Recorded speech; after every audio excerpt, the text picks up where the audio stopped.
The morning Kamsi moved into Obinna's family compound, the sun was still shy, hiding gently behind scattered clouds. The quiet village of Umwoko stretched slowly into the day. Roosters crowed lazily, smoke rose from clay kitchens, and soft conversations drifted from women sweeping their compounds. Kamsi stood at the entrance of the compound, her small traveling bag resting beside her feet. She inhaled deeply, trying to steady her heartbeat. Marriage was still new to her. The scent of fresh palm fronds from the traditional ceremony still lived in her memory. Obinna held her hand firmly. "Relax," he whispered. "My mother will like you. She likes calm people." Kamsi forced a smile. She prayed silently that his words were true. The gate creaked open, and Mama Obinna stepped out. Her wrapper was tied high above her chest, her headscarf tightly knotted, her eyes sharp and observant to observant. She scanned Kamsi from head to toe, not with admiration, but with silent judgment. "Kamsi," she called, "welcome to my home." The words were polite, but the tone carried a message Kamsi understood immediately. "This is my territory." "Yes, Mama." "Good morning, Mama," Kamsi greeted with a warm bow. Mama Obinna nodded slowly, as though calculating something. Come inside." The compound was large, with 3 small houses arranged in a U-shape and a mango tree standing proudly in the center like an old guardian. Chickens scattered as they walked in. Inside the house, Mama Obinna began her inspection almost immediately. "Kamsi, drop your box here." "No, not there. Put it by the door." No, turn it this way. "Your slippers should face the wall." "Your hair, did you pack it yourself? Why is your wrapper tied like that?" Obinna chuckled gently. "Mama, leave her no, she just entered." Mama shot him a look sharp enough to silence thunder. Obinna instantly kept quiet. Kamsi swallowed. It was just her first hour in the house. After they settled in, Mama Obinna led her to the backyard kitchen. The smoky scent of firewood filled the air as Mama lifted the pot lid with authority. "You will be cooking here. I don't eat food from outside. I don't eat modern girls' food. I hope you can cook real food, and not those small seasoning things you people like to use." "Yes, Mama. I can cook," Kamsi replied gently. "We shall see." The way Mama said it felt like a warning, not a conversation. For the rest of the week, Mama Obinna watched Kamsi with eyes sharper than a hunter's arrow. If Kamsi swept the compound, Mama would re-sweep the same place. If Kamsi washed plates, Mama would inspect them one by one. If Kamsi made breakfast, Mama would taste it and drop her spoon dramatically. No sweet.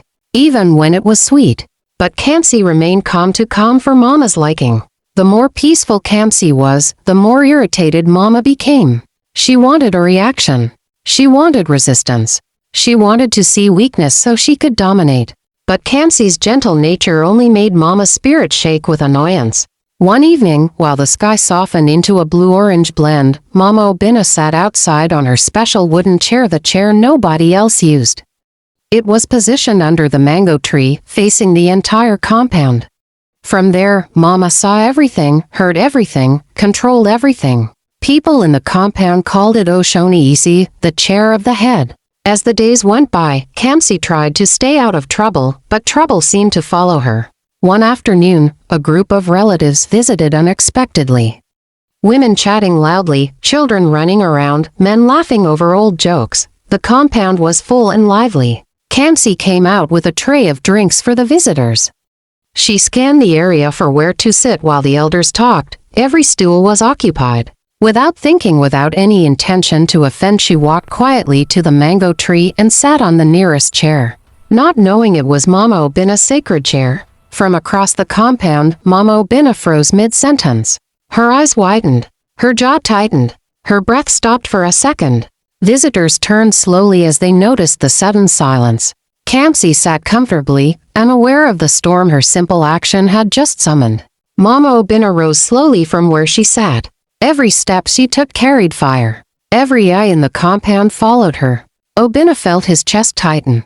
"Kamsi," he whispered under his breath, fear crawling up his spine. Because in Umwoko village, nobody sat on that chair. Nobody. Kamsi was still smiling politely at the guests. Not realizing she had just touched her mother-in-law's greatest pride. Not knowing that this moment would change everything. Not knowing that the slap waiting for her. was already hanging in the air like a curse. The compound felt different. The noise from the visiting relatives slowly faded, like a radio someone was turning down. Even the children who had been running around froze mid-chase, sensing something was wrong. The air tightened. The mango tree stood still as though it understood what was about to happen. Kamsi looked up from the tray of drinks on her lap, confused by the sudden silence. Her eyes met Mama Obinna's, burning, sharp, and marching toward her with thunder hidden behind the pupils. At first, Kamsi didn't understand. She tried to rise from the chair, but Mama Obinna raised a hand. "Stay there," she said, voice trembling with rage. Kamsi slowly sat back down, her heart beginning to pound. Obinna stepped forward, sensing danger. "Mama, please?" "Obinna, keep quiet," Mama barked without even looking at him. Relatives exchanged looks. Auntie Nwanyinma whispered, "Jizu, the girl is sitting on Mama's chair." Another murmured, "Chinook, this cannot end well." Mama Obinna stopped right in front of Kamsi. She stared at her as if Kamsi had committed a crime worthy of exile. Kamsi tried again. "Mama, I'm sorry, I didn't know." The apology did not land. Before she could finish, Mama Obinna lifted her right hand, her wrapper shaking, her bangles jingling in rage. "Pa!" The sound cracked through the compound like lightning splitting a tree. Kamsi's head jerked to the side. The world spun for a moment. The tray fell from her thighs, bottles rolling and clinking on the ground. Everywhere went silent. A silence so heavy that even the wind refused to move. Kamsi lifted a trembling hand to her cheek. Heat rushed through her skin. Her eyes watered not from pain, but from shock. Nobody had ever slapped her like that. Nobody. Obinna rushed forward. "Mama, why?" he shouted, his voice breaking. Mama Obinna did not blink. She pointed at the chair like it was a shrine Kamsi had desecrated. "You sat on my chair, the chair every person in this family respects. Do you know who I am in this compound? Do you know what that seat represents?" "Mama, she didn't know," Obinna cried. "She should know," Mama snapped back. "She should ask, she should recognize that there are things not meant for her." Who trained her, who taught her manners? Kamsi swallowed hard, tears clinging to her eyelashes. She opened her mouth, but no words came out. Shame wrapped around her neck like a rope. Women began whispering again. That slap was too much. "Ah, this is embarrassment. She is somebody's daughter to now." But Mama Obinna didn't hear any of them. She grabbed the chair with both hands, pulled it backward, and sat on it boldly, reinforcing her authority like a queen returning to her throne. "Let nobody touch this chair again," she announced to the gathering. Her voice echoed across the compound. Kamsi stood slowly, her legs weak. Her cheek burned fiercely. Her heart felt even heavier. Obinna touched her shoulder gently. "Come inside. Biko, let's go." She allowed him to guide her, but as she walked, every step felt like sand in her chest. Every pair of eyes that looked at her felt like a knife. Every whisper felt like judgment. Inside the small room, the moment the door closed, Kamsi broke. She collapsed into Obinna's arms and wept deep, painful sobs that came from a place she didn't even know existed. "I didn't know," she cried. "I swear I didn't know. I didn't want trouble. Obinna, why? Why did she slap me like that in front of everyone?" Obinna held her tightly. "I'm sorry. I'm so sorry," he whispered, eyes wet with guilt. But sorrow wasn't enough. Sorry didn't erase shame. Didn't erase the humiliation. Didn't erase the sting on her cheek or the sting in her soul. Outside, Mama Obinna continued talking loudly, bragging about respect, hierarchy, and the ways of the ancestors. Inside, Kamsi felt her heart splitting into pieces. Something had changed. Something deep. It wasn't just the slap. It was the meaning behind it. The humiliation. The public shaming. The attempt to break her spirit. Kamsi wiped her face slowly. She sat up straight. Her eyes didn't hold anger, no. They held clarity. She whispered softly, her voice trembling but determined. "Obinna, this cannot continue. Not like this. Something must be done." Her husband looked at her, knowing she was right. Because the slap in the open had awakened something none of them expected. A storm that would demand justice. For days after the public slap, the compound existed in two different worlds. Inside Obinna's room, silence and tension lived like spirits. Kamsi moved slowly, her cheek still tender, her heart even more fragile. Outside, Mama Obinna walked around with pride, retelling the story to anyone who visited. She sat on my chair, she repeated every time. My own chair. I had to teach her respect.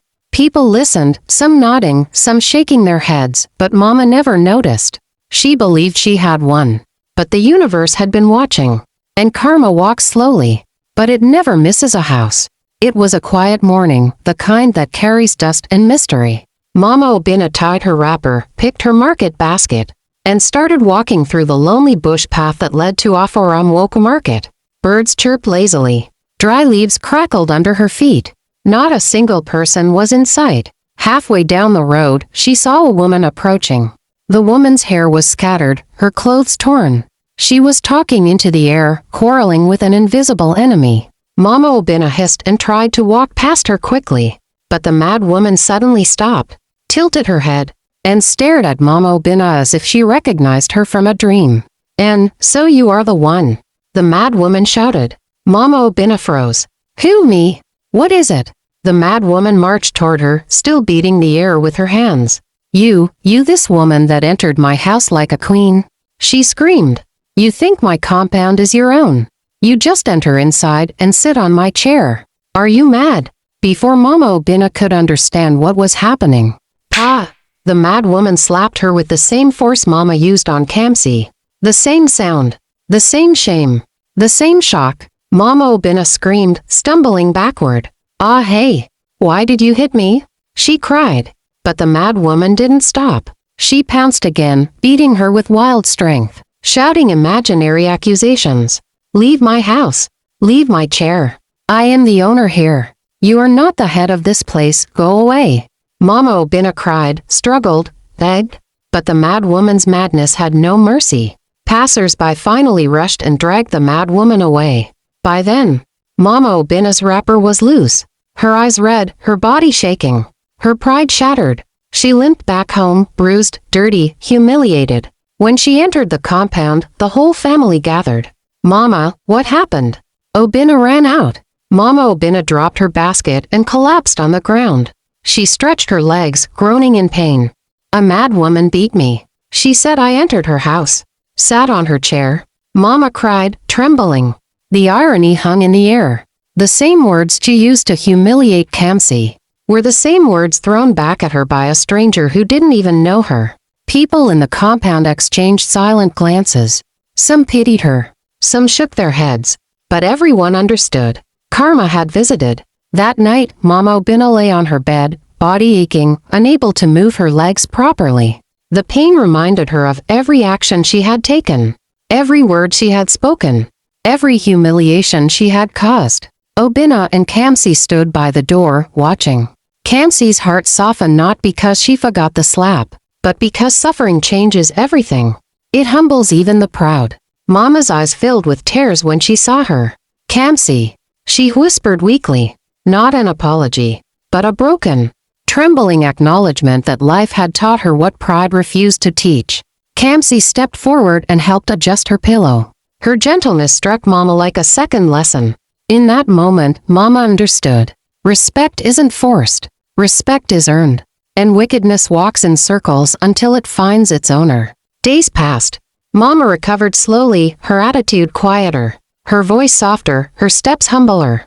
She no longer shouted instructions. No longer mocked. No longer tried to control everything. The slap she gave Kamsi returned to her in a form she never expected. Life had balanced the scales. One evening, she sat under the mango tree not on the special chair, but on an ordinary stool. She watched Kamsi sweeping the compound and felt something she had not felt in years. Regret. Not because she was beaten, but because she finally realized how fragile and temporary power is. As Kamsi swept past her, Mama spoke softly. "My daughter, life has taught me today." Kamsi paused, looked at her, and simply nodded. No hatred. No revenge. Just peace. Because the greatest victory a woman can have is when karma fights for her. And the greatest lesson a human can learn is that wickedness always returns home.